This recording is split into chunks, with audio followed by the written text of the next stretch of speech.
Good evening and welcome to the Little Rock Church of Christ Wednesday evening Bible study. Good to see each one this evening and appreciate those who tuned in to the live stream. We're in 1 Corinthians chapter 9.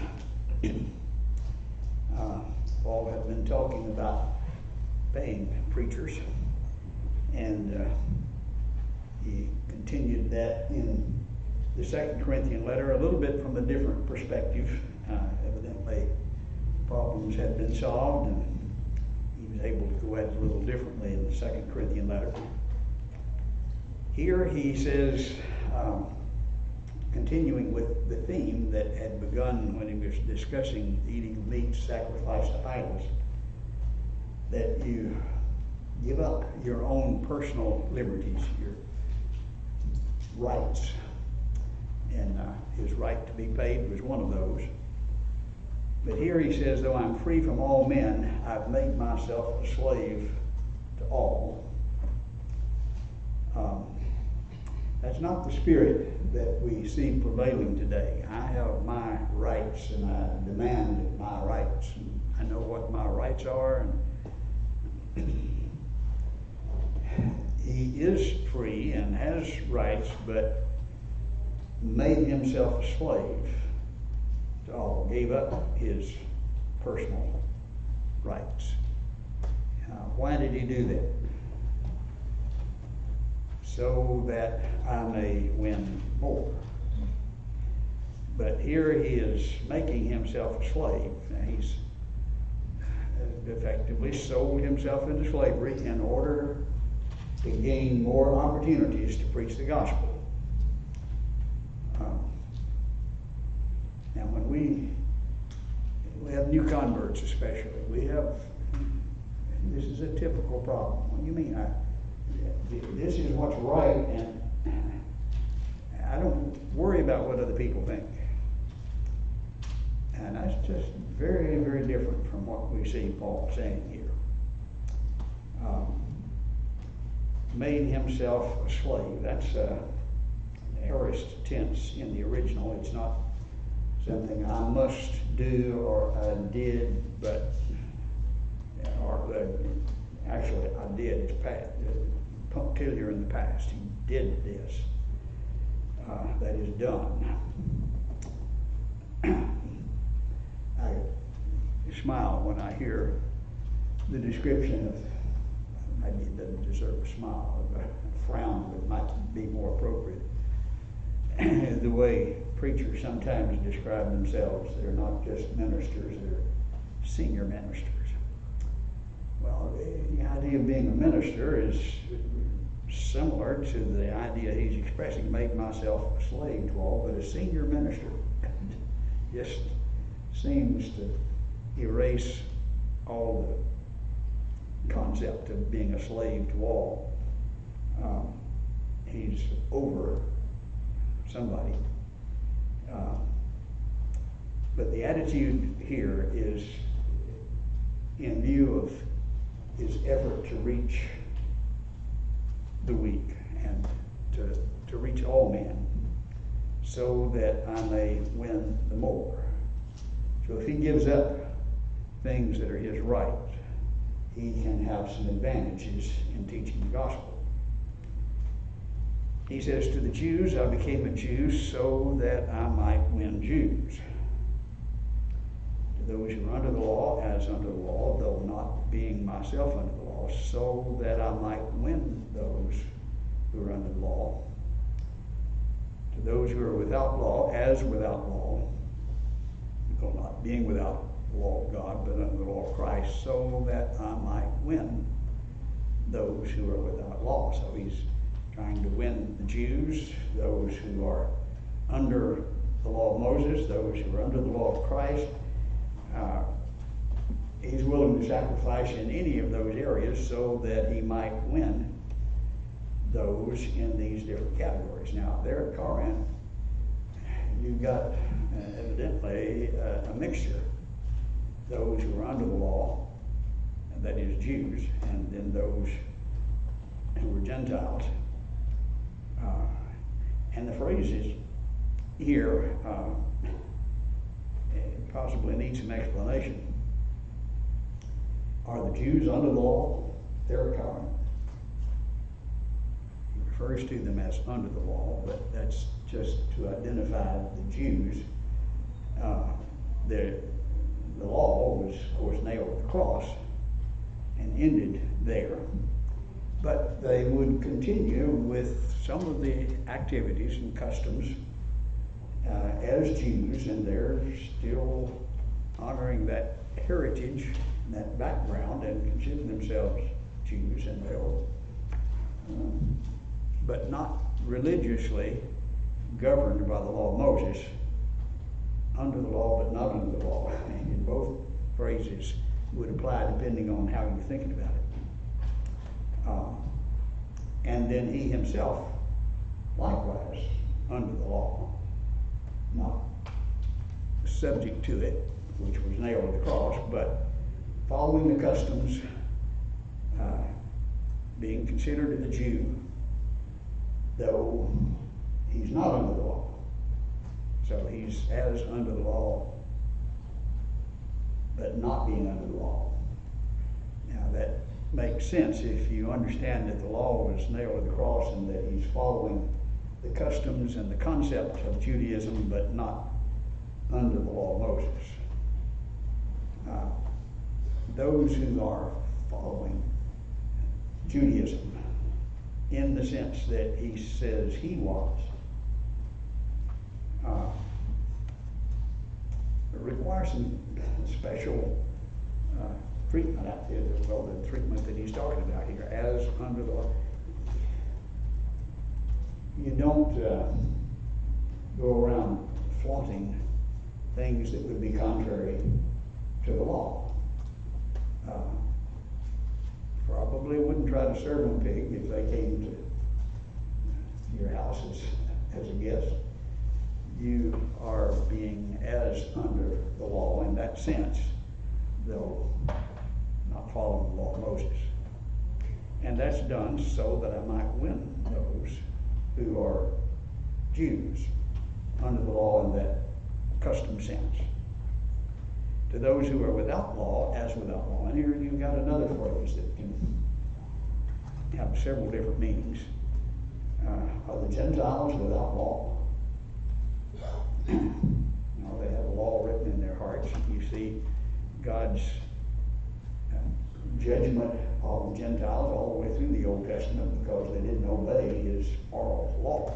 That, as Paul said in Romans, that was written in their hearts, the basic innate morality. But they're without law in that they don't have the law of Moses.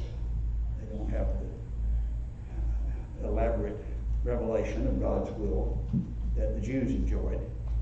So they are without law, though they're not without law. But he treats them as those who are not under the law of Moses, without law. Though not being without the law of God, but under the law of Christ. Now that sounds like nonsense, back and forth, was and wasn't, until you understand the background that he's talking basically about the law of Moses and those who were Gentiles who didn't have the law of Moses. He is affirming that those who are Christians who are Gentiles, who are definitely under the law of Christ, but he refers to them as without law with reference to the law of Moses. All of which is done in this awkward manner in order to emphasize the fact that you don't act toward these like you do toward those. You recognize the differences and you give up eating pig if you're there with them, especially on Saturdays. That's just, you just understand where they came from and make concessions. Don't rub them the wrong way for the purpose of rubbing them the wrong way or affirming your liberties. You give up your liberties in order to be like them as much as you can without violating the law.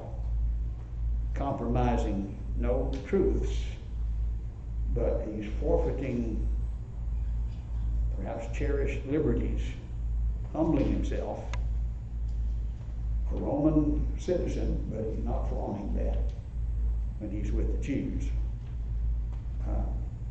Understanding that the law of Moses is nailed to the cross, but as though it was not if he was just associating with them and dealing with custom, so that he might win the Jews. Now, the point to us today is that you don't compromise truth, but you fit in. You don't rub people the wrong way intentionally, affirming your own rights because you don't like that. If you're with a bunch of people that love country music, then you need to tap your toe and get with it, fit in. Maybe an awkward illustration, but the general principle is you don't insist on your liberties to the aggravation of people when you don't have to. And you fit so that you might win. And that phrase, so that I might win, you see 3 times here in this context. That's the thing. That's what it's all about. Not so that I get my rights, but so that I might win Jews, Gentiles. And we give up ourselves, our own, we become slave to others, as he says, so that we might win Christians. But obviously there were laws that the Gentiles were under, and we pointed out that that's often overlooked. Jonah confronted Nineveh because they were disobeying God's moral laws, and they repented. We see Abimelech showing more respect for God's marriage laws than Abraham at one point, and then rebuking Abraham because of it. All of which kind of tangles the idea, but I think we can unravel that and understand exactly what he's saying. He's saying you give in everywhere you can give in, no matter who you're with, to be like them so that you can win Christians. You can win people to Christ. Instead of insisting on what you have a right to. Particular application sometimes gets difficult, and if there are some who have a hard time understanding, well, now, but this, give in as much as you can. Yeah, okay, go along with it. They don't think this is acceptable, then don't do it. You may think it's all right. It's all right. Don't worry about it. So that you can win Christians, win souls. That's a very difficult point to get across, especially to new Christians. And those who understand it are showing maturity. Yes? Where does it become them teaching for doctrine the commandments of men? Well, he's not teaching it as commandments in terms of worship of God. Well, he's accepting them teaching it as a doctrine, because they can't participate in that, so he's abiding by their man-made doctrine. If they insist on it, binding it as they did in Galatia, then that's exactly right. But if they've got confusion, I'm not so sure, just go along with it. They're not teaching it, they're not causing a problem with it. Drift along until you can strengthen them.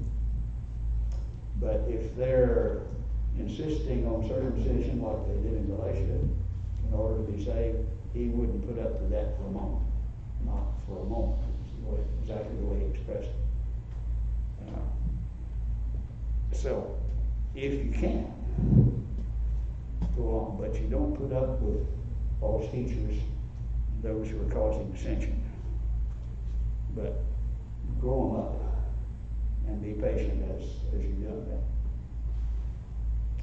One point there, Don, even though Paul was observing the customs that the Jews were continuing to observe, which didn't conflict with the gospel, the first thing that he did when he went into each city was go to the synagogue if he was there, or if they were meeting down by the river, wherever they were meeting.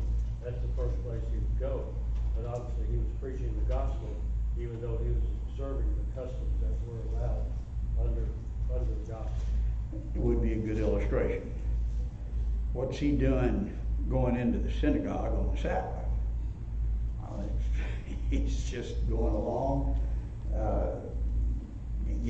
taking advantage of an opportunity. He's not worshiping this God on the Sabbath, observing the Sabbath, but he's there so he has an opportunity to teach. And he doesn't try to ruffle their feathers until they learn better. And that's why he got in trouble when he went back to Jerusalem. They said he took Titus into the synagogue with him, which he didn't. But they used that as an excuse to arrest him. They were becoming contentious, more like the ones in Galatia, insisting on the law of Moses.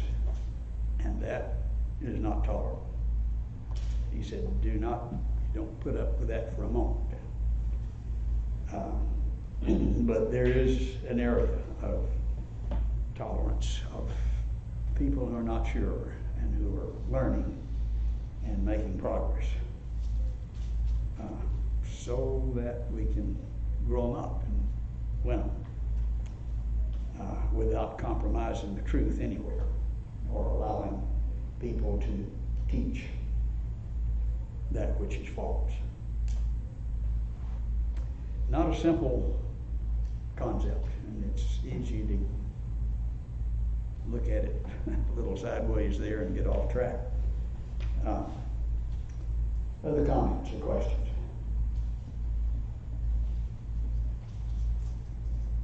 Continuing the theme, he says, to the weak, I became weak. Well, wait a minute, you can't be weak Christian. Well, yeah, you can go along with what would appear to be weak as long as it's not wrong, so that you don't ruffle the feathers and you use the opportunity to teach, that I might win the weak.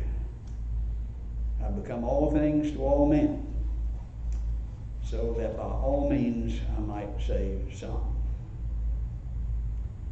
Now, why bother? This is a burden. That just wear you out trying to, because souls are at stake. And he's expressing the attitude that we ought to have toward winning souls, and this is paramount. We're talking about eternity and torment as opposed to heaven, and we need to be concerned about it. Don't just let them go. No, we can't do that as Christians. We do all things that we can possibly do to win them. All things to all men. That by all, now, all means, well, all is, that's the Greek word pos. It means the totality or some things referred to. And the context will tell you. You can't become a murderer in order to win murderers, obviously. But you can go to the synagogue on the Sabbath in order to teach people without honoring the Sabbath as a worship. But that's where they are. You have an opportunity to teach, and you go there. Some say, well, you can't do that. Well, maybe you have to yield to some of those ideas, but he's trying to teach them here. All means that did not involve compromise of truth. To save some. Now, he understood Christ died for all, And there are a lot of people today, well, Jesus loves everybody, you know. But some are always going to be saved. He would like for all to be saved, but that's just not the case. He became all things to all men to save some of them. But that necessarily means some of them, or even most of them, are going to be lost in spite of everything that we do to try to save them. I do all things for the sake of the gospel so that I may become a fellow partaker of it. Now, if he doesn't do this, become all things for the sake of the gospel, what's the implication? He's not a fellow partaker. That's the result of his doing this. So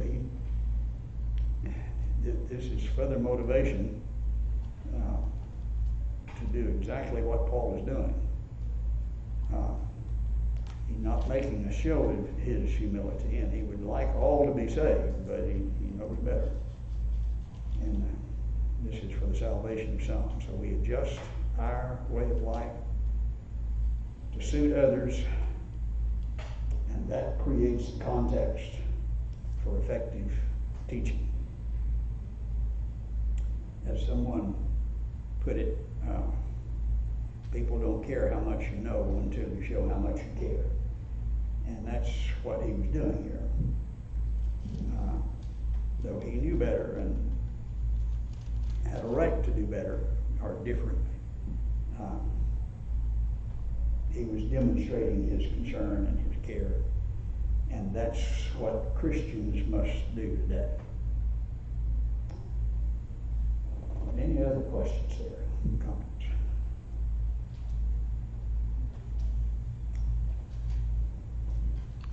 If you understand all of that, you become very mature. You can show yourself or put yourself down on the level with the weak by talking about your past discretions and iniquities in your past life. You can show compassion for the situation that they're in by relating that to the condition that you had been in the past, and talk about how you got out of it. And the Apostle Paul could do the same thing by talking about his persecuting Christians and his vision of seeing the Lord on the road to Damascus, and talking about the life that he had versus the life that he has. We have too many Christians today who are determined to show off and be one of the good guys, and don't want anybody to know if they make any mistakes. That's not the way Paul did it. David made a very serious mistake and did his best to cover it up, even to the point of committing murder. Now that's the spirit that we must not have. Confession is the opposite of denial and affirming our best. The humble spirit, like Peter and like Paul, acknowledges I was the chiefest of sinners.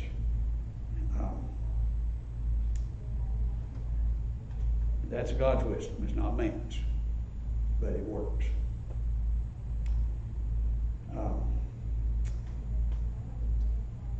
He turns the corner here, and it's not totally different, fits into the picture, but he continues in verse 24, do you not know? And he's talking about the struggle, the effort that we put forth in order to save souls. Do you not know that those who run in a race all run, but only one receives the prize? Run in such a way that you may win. Now, that doesn't mean there's only one Christian going to win, does it? But you run like there's only one Christian going to win.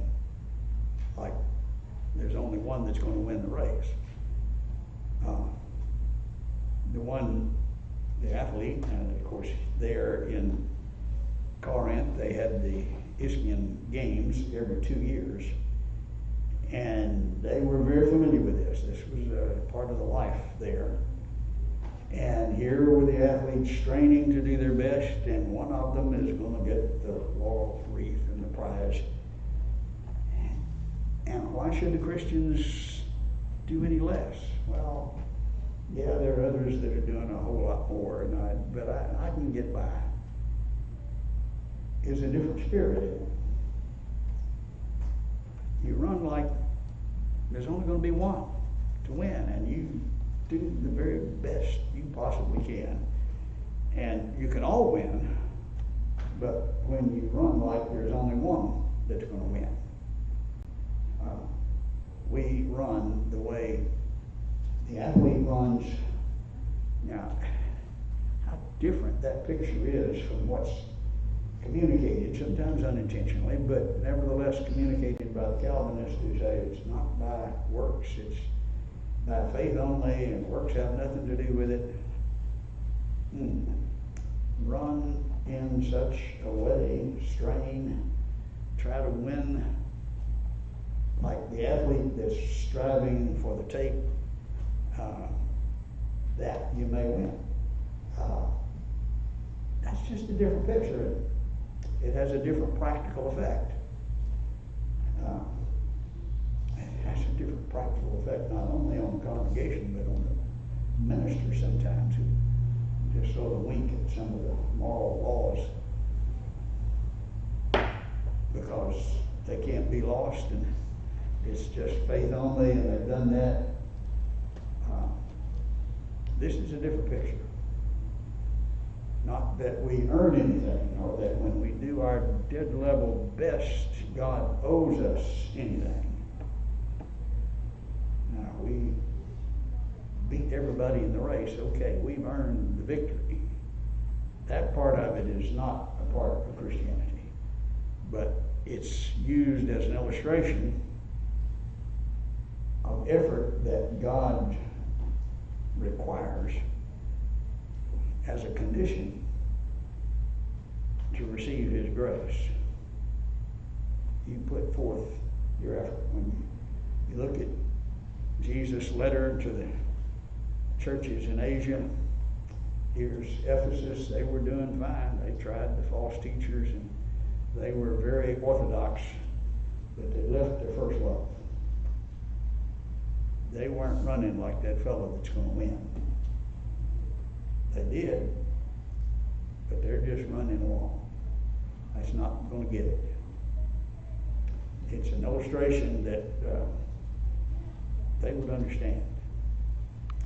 Everyone who competes in the games exercises self-control in all things.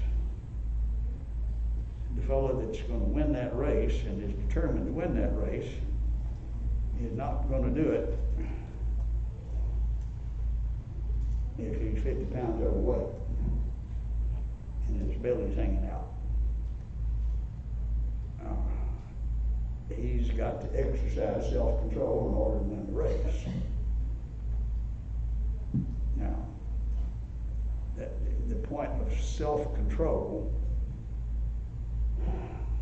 and you talk to athletes, they'll tell you, you're in training. There's something that just, you can't do certain things that other people can do. And it's that way with Christians. There are certain things that Christians can do. That's different things than the athlete. We're not saying we have to be an athlete. We're saying there are things that you have to control. We live in a society that says, well, I've got desires for the same sex. And therefore it's all right. Wait a minute. You've got desires even for the opposite sex. You've got to exercise self-control. Self-control is required in either case, and the fact you've got desires is not licensed to do anything.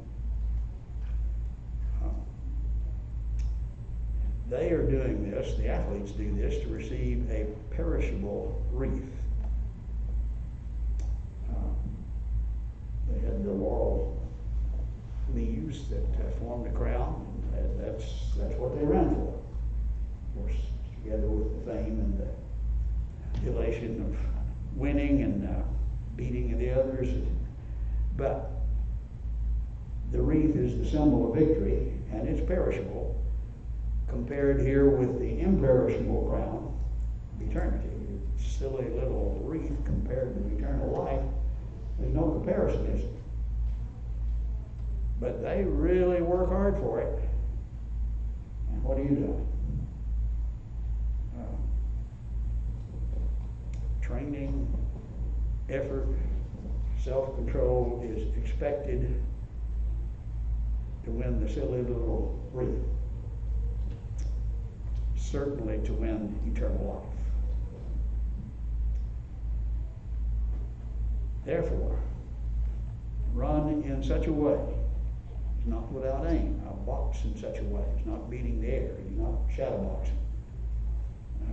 He lands some good blows against those who are false teachers and those who oppose the truth. I discipline my body. Blows against the body that wants to misbehave. Make it my slave, so that after having preached to others, I myself will not be disqualified. And if that body is not submissive to God's laws, you can say once saved, always saved, but Paul is saying, I'm going to be lost if I don't discipline my body and make it my slave. Otherwise, I'm going to be disqualified. The word disqualified means not standing the test, not approved properly of metals and coins initially. Here's a coin that claims to be gold. Well, let's test it and see. And, it's not gold. It just looks like gold. Not standing the test. In a moral sense, a reprobate, he says. Now, he's saying, wait a minute, I went the wrong way here. I myself can be disqualified. Now, I don't know a passage more obvious. Well, maybe close, but this one is obviously obvious with regard to the concept of once saved, always saved. You can't be lost. He said he, after having preached to others, could be disqualified. But look at all he's done. Yeah. But he didn't control his body in this instance. That disqualifies. I can't look at that passage without thinking about an experience that I had just a few years ago when I was back in high school. And I had just started running races in the track team and running hurdles. Had practiced and was doing pretty well. We were at the Legion Field. Some of you may be familiar with that in Birmingham. The Iron Bowl was there for years and years between Bama and Auburn. And track was a pretty big sport at that time back in Birmingham. We didn't have 50,000 that filled the stadium, but we probably had 10,000 there. And I was running the hurdles, all excited, but it was a big event, and took off, and the excitement was overstriding initially, and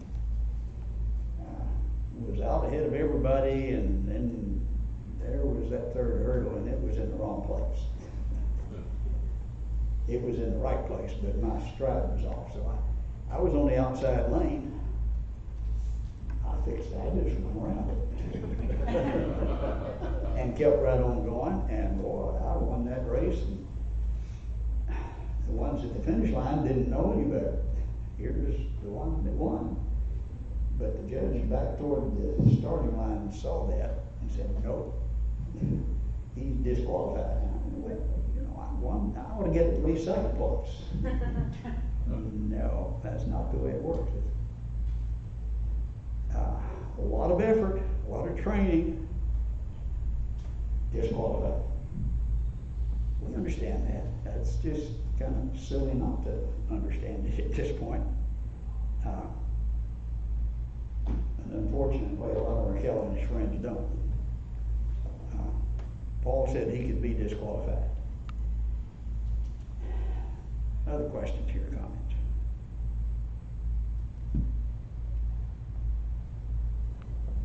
On to chapter 10. 4. Now that connects with what he just said.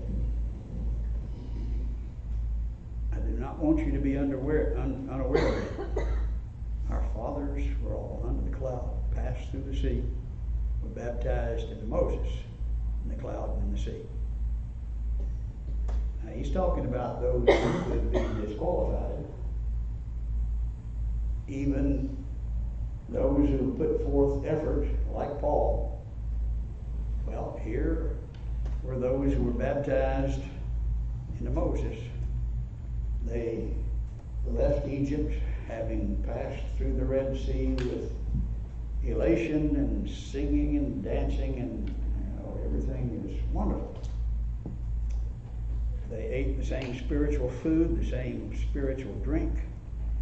Not speaking of spiritual in the sense that it wasn't real, but it was from supernatural source, supernatural food, supernatural drink in terms of the source. They were drinking of a spiritual rock which followed them. The rock was Christ. Christ was with God in the beginning. In the creation, he's with them there in the wilderness.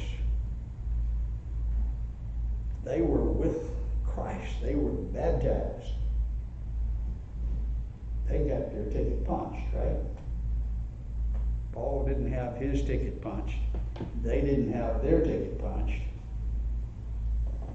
With most of them, God was not well pleased, for they were laid low, or as the net says, they were cut down in the wilderness. He's gone now beyond the question of expediency or the salvation of somebody else, and he's talking about self-salvation. They were baptized in Moses. Jesus was there. They had left Egypt, and now they had it made.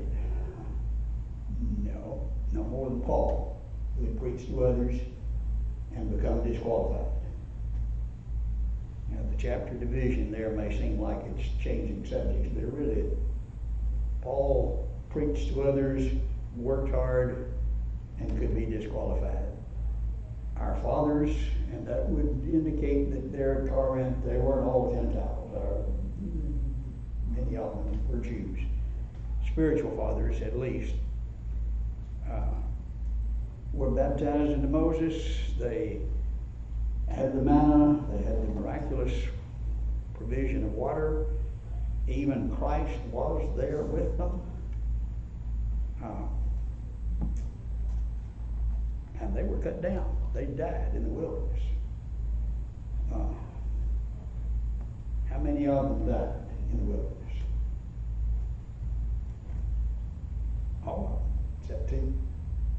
Or at least those of 21 years and up. Joshua and Caleb made it. The rest of them died. How many? Maybe 2 million? 2 out of 2 million. That's not very good odds, is it? 8 out of billions with the ark. That's not saying it's that hard. It's that a great many people are not faithful. Yes. I've heard that analogy before, and I don't really agree with it. Okay. Because I can name one person that also fell in the wilderness, and I know he's in heaven, that didn't make it over that river. Moses. Well, this is the point that he's making I here. know that, but just saying all of them too, when they're just, Moses didn't make it. Well, do what? He didn't make it. Oh, no, he didn't make it over there, but he made it to heaven. implication is that people draws on people out, to me, would make out of this analogy. But the analogy is divine here. The analogy is. Oh, I agree, but to say it's all, Yeah. but I can point you to one, so that points out that all. No, I didn't say that all went to hell. Okay, I misunderstood it, I No, apologize. they all perished in the wilderness as a consequence of their sin. I heard one preacher though state that. No, they all went to hell. Now, Okay, I don't think so. I was going off what I heard. because a lot of them repented, I would assume. Yeah. But the analogy here is to the promised land, they didn't make it. And that's Paul's bad. analogy, yeah. But that didn't mean that they couldn't repent, and certainly I think Moses did.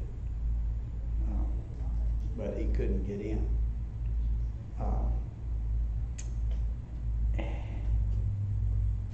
But here he's talking about the picture of the 2 million people, and they perished in the wilderness and didn't get to the promised land. When I look at that, think of that picture, I think of the experience we had down in Peru when we were out in the desert and excavating some of the tombs way out nowhere. But along the way, and especially there in a certain area, they had excavated tombs. They weren't interested in the bones of the people. They were interested in the textiles, the pottery, various artifacts that would be in the grave. They just threw the bones in all directions. And so you're walking along, and there's a skull, and there's a leg bone, and there's a foot bone, and all kinds. It's just bones all over the place. Not exactly what I'm sure they buried their dead, but you got 2 million people that died out there in the wilderness. It was a wilderness full of graves. It's 40 years worth too. What's that? 40 years worth. Yeah.